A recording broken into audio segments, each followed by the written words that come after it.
Partner, have you seen that the documentary, the 50 Cent? No, I haven't seen it. Diddy? I haven't seen it. Oh man, you working Everybody hard. telling me you got to see it. Yeah. I haven't seen it. Yeah, part of me don't want to see it. You probably. Gene Deal has finally cracked open his silence, and what he's revealing now is straight up explosive. This man has been holding on to information that could reshape the entire narrative, and he's only just decided to let it out. Remember that Netflix documentary about Diddy that everyone was talking about? Well, according to Gene, the footage he collected was so raw and so extreme that Netflix refused to use a single frame of it. They couldn't air it. And now Gene is preparing to drop every receipt that 50 Cent's team had to leave on the cutting room floor. If what he's saying is true, this could completely shift what people thought they understood. You came here for the unfiltered version, the real details, and that's exactly what Gene Deal claims he's finally ready to deliver. This is Diddy's former bodyguard we're talking about, a man who saw everything unfold up close. He was originally locked in for the Netflix documentary, ready to speak, but the entire situation went sideways. Gene sat with 50 Cent for about 45 minutes, planning the level of depth they were going to expose. But when the director crossed the line and disrespected him, Gene refused to play along. He walked away and kept his story to himself. Now he's revealing all the moments that never made it into the documentary.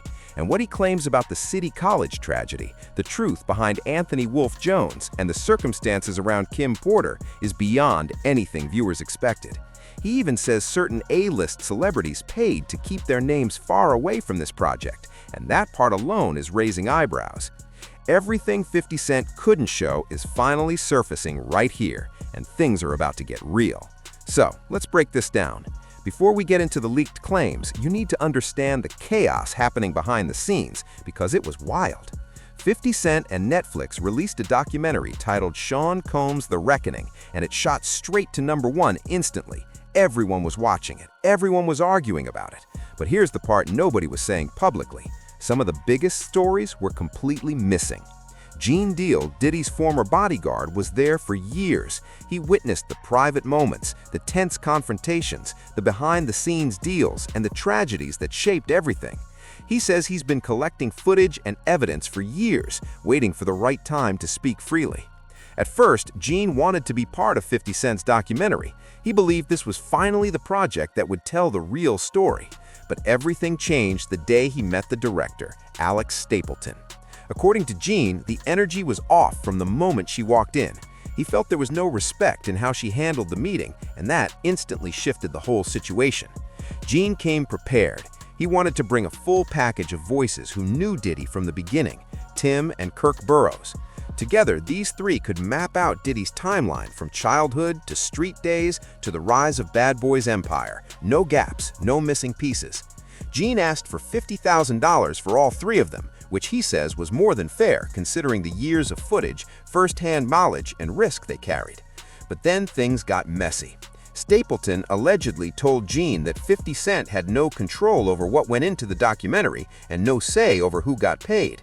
He claimed 50's name was just being used to boost attention, which instantly raised red flags for Gene. He brought invoices showing what other documentaries had paid him, clear proof of his value, but she still dismissed him and allegedly called him a liar to his face. Imagine that, a man who spent years protecting Diddy, who claims he witnessed serious situations firsthand, being told he's making things up. And then it got even more complicated. While Gene tried to build a fair deal for everyone, Kirk Burrows quietly began making his own moves behind the scenes. In this industry, loyalty shifts fast. Gene was trying to keep things solid and make sure everyone benefited the right way, but Kirk was out securing a separate arrangement. So Gene stepped back completely. He refused to participate. And that's exactly why the Netflix documentary feels incomplete. The man with the most critical information wasn't there. Now he's finally ready to tell the parts that were left out. And we're talking major claims, especially about how Bad Boy Records was originally set up. Kirk Burrows, the same man involved from day one, owned 25% of Bad Boy at the start. Diddy held the other 75%. But here's the twist Gene points out. The company wasn't even in Diddy's name. It was filed under his mother, Janice Combs. Why? Gene claims it was a strategic move to avoid legal blowback, especially after the City College tragedy, where 9 people lost their lives. He says Diddy knew suits were coming, so he moved the company under someone else's name to protect the business. A cold strategy, but a strategy nonetheless. And the story gets deeper. Kirk later claimed in the documentary that Diddy once showed up with a baseball bat and pressured him into signing away his 25% share. Kirk says he felt he had no choice. He tried taking it to court in 2003, but the case was dismissed for being filed too late.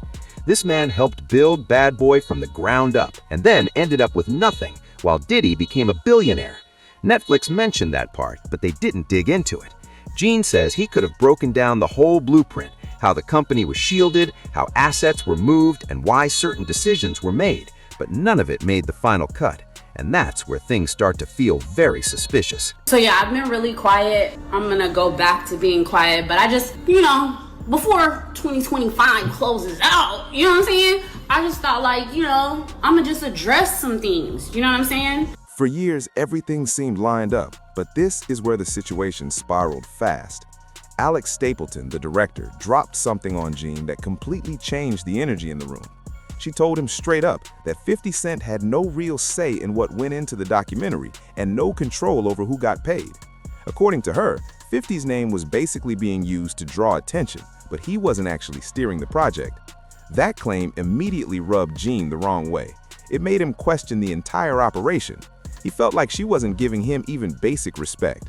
Gene pulled out invoices from past documentaries, clear proof of what he had been paid before, solid evidence of his value, but she allegedly still called him a liar to his face. Imagine that, a man who spent years protecting Diddy, who claims he witnessed serious situations firsthand, who collected evidence at real personal risk, suddenly being treated like he's fabricating everything? And it didn't stop there. While Gene was trying to structure a fair deal that would benefit everyone, Kirk Burroughs was making quiet side moves. That's how the industry works. People look out for themselves first, even when a solid plan is already on the table.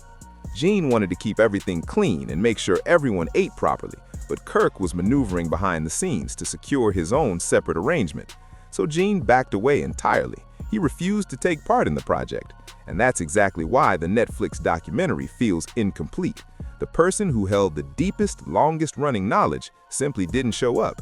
Now he's finally ready to reveal the parts that never made it in. And we're talking about major details the documentary barely skimmed.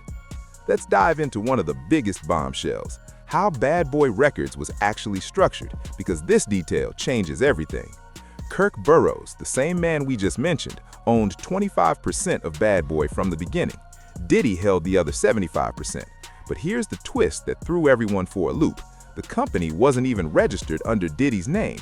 It was listed under his mother, Janice Combs. Why would Diddy avoid putting the company under his own name? Why hand that level of power to his mother?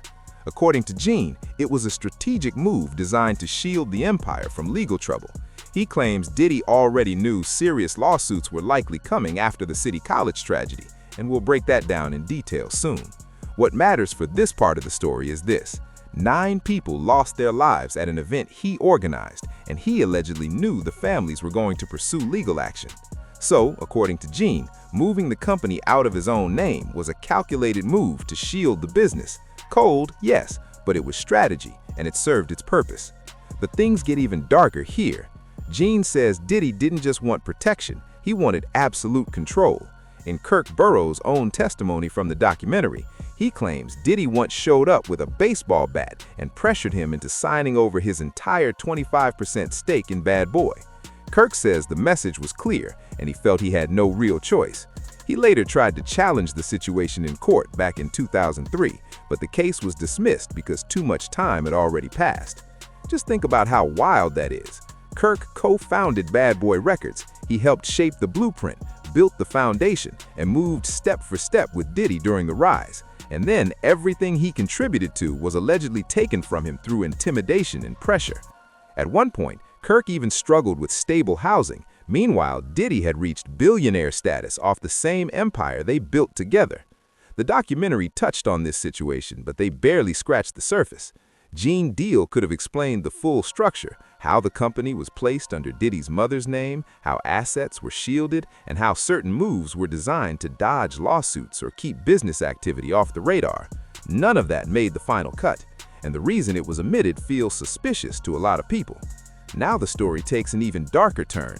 Gene Deal claims there's a whole murder case the documentary didn't just skip, it avoided completely. And this isn't some minor footnote. It's the case of Anthony Wolf Jones, a man who was with Bad Boy from day one. Wolf wasn't just another security guard. He was there before the record deals, before the fame, before the machine was even built. Wolf was loyal, and he knew everything. Everything.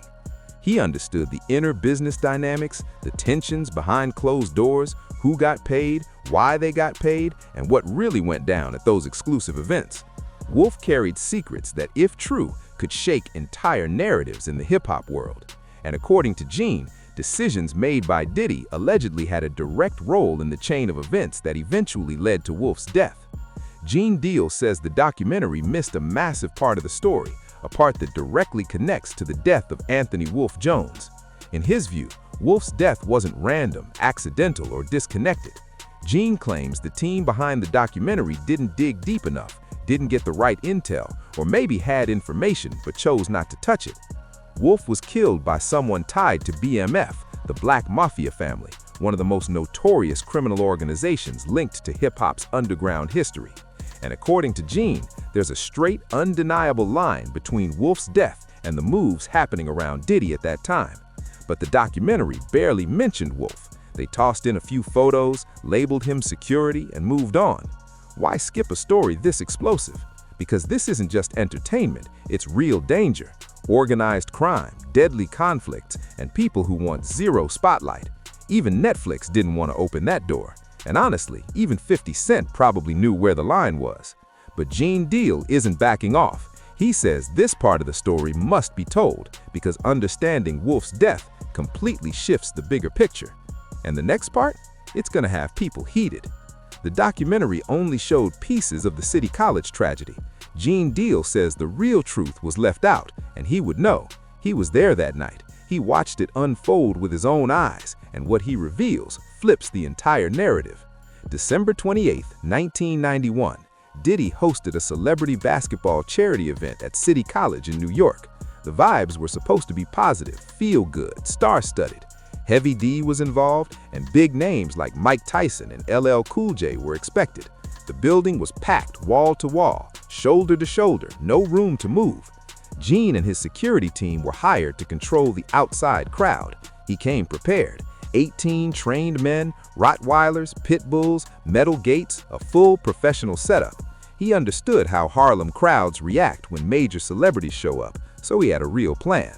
But then, the day before the event, so when he starts screaming on Chef Jordan, why if he worrying about my situation, now he's up in her face. That he ended up pushing her, and he pushed her out the door. That, you know what I'm saying, she fell on her ass and all that other shit. if their names even brushed up against allegations tied to Diddy, their entire reputations could take a hit. Gene claims 50 Cent took the money as a businessman first.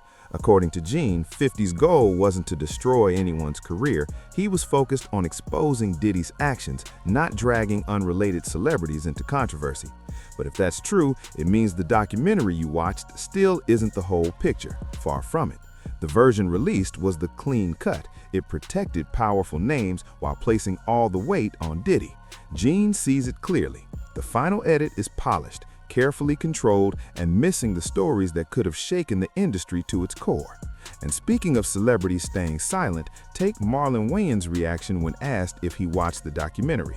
His answer immediately sparked conversation. Marlon said he hadn't seen it and probably never would. Then he dropped a line that made people stop and think. He called it a narrative. He added, when people put certain clips together, they can shape any story they want, and even went further with, everybody's being programmed. Why would Marlon say that? Was he defending Diddy, hinting that the documentary was biased, or simply keeping his name out of anything that could get messy?